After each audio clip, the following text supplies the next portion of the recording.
ज्या महिला पत्रकारने पंतप्रधान मोदी यांना प्रश्न विचारला त्या महिला पत्रकारवरती आता कारवाई करण्यात आली आणि यामुळे हे प्रकरण आणखीनच तापलंय. नॉर्वेमधील पत्रकार महिलेने पंतप्रधान मोदींना प्रश्न विचारला पण त्यांनी उत्तर न देता तिथून पळ काढला. त्यानंतर त्या महिला पत्रकारची संपूर्ण जगभरामध्ये चर्चा झाली. जे भारतातील मीडिया करू शकली नाही ते नॉर्वेमधील एका पत्रकार महिलेने करून दाखवलं. पण दुसऱ्याच दिवशी त्या महिलेवरती कारवाई करण्यात आली असं सांगितलं जात आहे. नेमकं त्या महिला पत्रकाराबरोबर काय घडलंय, कोणी कारवाई केली, चला सविस्तर आपण या व्हिडिओमधून पाहू. चॅनलवरती नवीन असाल तर सबस्क्राईब करायला विसरू नका. आज संपूर्ण जगभरामध्ये एका महिला पत्रकाराची जोरदार चर्चा सुरू आहे, कारण की तिने पंतप्रधान मोदींना असा प्रश्न विचारला ज्यामुळे फक्त भारतातच नाही तर आंतरराष्ट्रीय मीडियामध्ये वाद निर्माण झालाय. आता इथून पुढे सर्वांनी लक्ष देऊन ऐका. नेमकं त्या महिला पत्रकाराबरोबर काय घडलं हे आपल्याला या व्हिडिओमध्ये समजणार आहे. आता ही संपूर्ण घटना नॉर्वेमध्ये घडली आहे. भारताचे पंतप्रधान मोदी हे नॉर्वे दौऱ्यावरती होते. तिथे मोदी यांची नॉर्वेचे पंतप्रधान यांच्यासोबत बैठक झाली. त्यानंतर संयुक्त मीडिया ब्रीफिंग आयोजित करण्यात आली होती. तेथील वातावरण एकदम नॉर्मल होतं. भारत आणि नॉर्वे दोन्ही देशाचे पंतप्रधान भाषण करून स्टेजवरून खाली निघत होते. त्याच वेळेस नॉर्वेची पत्रकार असलेली हेली लिंग हिने मोठ्या आवाजामध्ये प्रश्न विचारला, तुम्ही जगामधील जे मुक्त पत्रकार आहेत त्यांच्याकडून प्रश्न का घेत नाही, त्यांच्या प्रश्नाचं तुम्ही उत्तर का देत नाही? गेल्या 12 वर्षामध्ये तुम्ही कधीही प्रेस कॉन्फरन्स घेतली नाही. पत्रकार असलेल्या हेली लिंगीने हा प्रश्न विचारताच तिथे एक वेगळं वातावरण निर्माण झालं. त्यावेळेस पंतप्रधान मोदींनी कोणताही प्रतिसाद दिला नाही. ते सरळ पुढे निघून गेले. तोच व्हिडिओ नॉर्वेच्या पत्रकार महिलेने आपल्या इंस्टाग्राम अकाउंटला शेअर केला. काही तासातच हा व्हिडिओ जगभरामध्ये व्हायरल झाला. जगभरामधील मोठ्या मोठ्या न्यूज चॅनलनी ही बातमी दाखवायला सुरुवात केली. मोदी एका महिला पत्रकाराच्या प्रश्नाचं उत्तर देऊ शकले नाही, कशा प्रकारे त्यांनी तिथून पळ काढला, अशा प्रकारच्या बातम्या संपूर्ण जगभरामध्ये व्हायरल झाल्या. भारतात मात्र या घटनेवरती 2 वेगवेगळ्या प्रतिक्रिया दिसू लागल्या. एक गट म्हणतोय हेली लिंगीने प्रोटोकॉल तोडला, तर दुसरी लोक म्हणतायत पत्रकाराचं काम आहे प्रश्न विचारणं. भारतामधील जो गट म्हणतोय प्रोटोकॉल तोडला त्यामधील बरीचशी मीडिया एका पक्षाच्या बाजूने चालते. भारतामध्ये त्या न्यूज चॅनलवाल्यांनी या महिलेचा इतका मोठा अपमान केला, तिला डायरेक्ट गुन्हेगार म्हणूनच दाखवायला लागले. तर भारतामधील बऱ्याचशा लोकांनी या महिलेचं कौतुक केलं. जे भारतामधील मीडियाला जमलं नाही ते एका नॉर्वेच्या पत्रकार महिलेने करून दाखवलं. बाकी मीडिया तर माहितीच आपल्याला कोणासाठी काम करतात.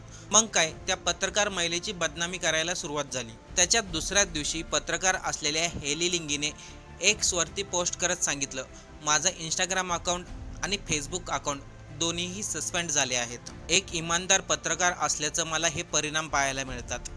तिने कोणावरती आरोप केला नाही, पण तिने स्पष्टपणे सांगितलं, काल मी भारताच्या पंतप्रधानांना प्रश्न विचारला आणि त्याच्या दुसऱ्याच दिवशी माझं इंस्टाग्राम फेसबुक अकाउंट सस्पेंड झालं. आता खरा खेळ तर इथून सुरू झाला. या घटनेनंतर सोशल मीडियावरती आणखीन जास्त वाद वाढला.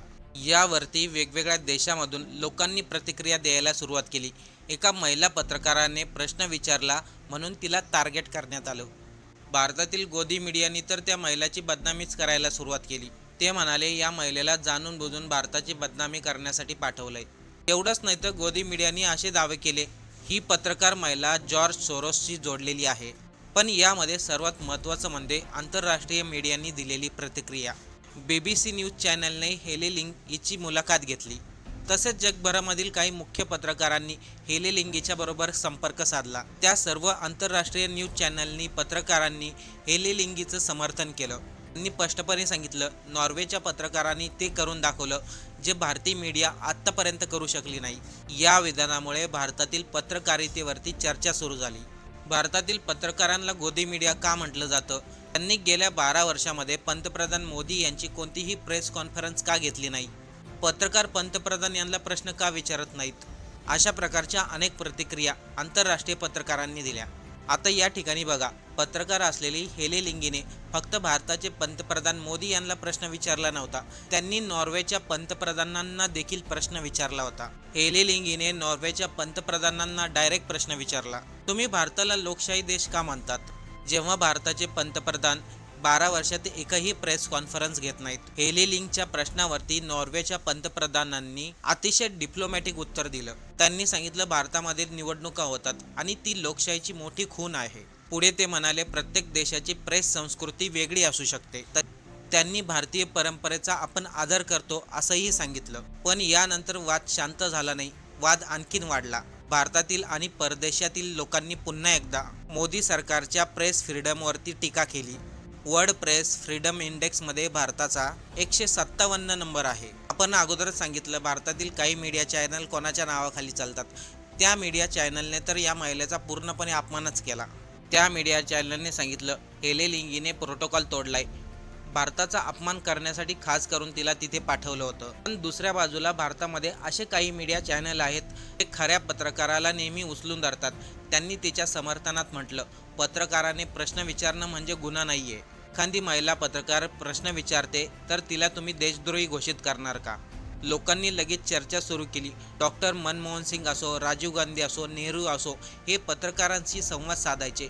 मग आत्ताचे भारताचे पंतप्रधान हे पत्रकारांच्या प्रश्नाचे उत्तर का देत नाही? ते पत्रकारांसंग का बोलत नाही? हे संपूर्ण प्रकरण चर्चेत तेव्हा आलं जेव्हा हेले लिंगीचं इंस्टाग्राम आणि फेसबुक अकाउंट सस्पेंड झालं. काही लोक म्हणायला लागली, मेटा कंपनी ही भारत सरकारसमोर झुकते. काही लोक म्हटले, हेले लिंगीच्या अकाउंटवरती तांत्रिक प्रॉब्लेम असेल, त्यामुळे तिचा अकाउंट सस्पेंड झाला असेल. पण सोशल मीडियावरती हा वाद आधीच सुरू झाल्यामुळे लोकांनी याला अभिव्यक्ती स्वातंत्र्याशी जोडून पाहायला सुरुवात केली. पण या सर्व घटनेनंतर, प्रकरणानंतर पत्रकार असलेली हेले लिंगीने आपली भूमिका बदलली नाही. त्यांनी पुन्हा पोस्ट करून सांगितलं, मी एक पत्रकार आहे आणि पत्रकाराचं काम असतं प्रश्न विचारणं. त्याशिवाय हेले लिंगीने स्पष्ट केले की त्यांना माहिती होतं कार्यक्रमामध्ये प्रश्न विचारण्याची परवानगी नसते, पण पत्रकार म्हणून संधी मिळाल्यावरती प्रश्न विचारणं हे माझं काम असतं. या संपूर्ण प्रकरणानंतर एक प्रश्न पुन्हा लोकांसमोर आलाय, लोकशाहीमध्ये पत्रकारांनी प्रश्न विचारणं चुकीचं आहे का? आणि जर प्रश्न विचारणाऱ्या पत्रकार महिलेचा अकाउंट बंद होत असेल, तिची बदनामी होत असेल, तर अभिव्यक्ती स्वातंत्र्य कुठे आहे? तुम्हाला या सर्व प्रकरणाबद्दल काय वाटतंय? पत्रकार हेले लिंग ह्या चुकीच्या होत्या का, की पत्रकार म्हणून त्यांनी आपलं काम अगदी योग्य केलंय? आणि आपल्या भारतातील मीडियाबद्दल आपल्याला काय वाटतंय? याबद्दल आपलं मत एक कमेंट करून नक्की सांगा.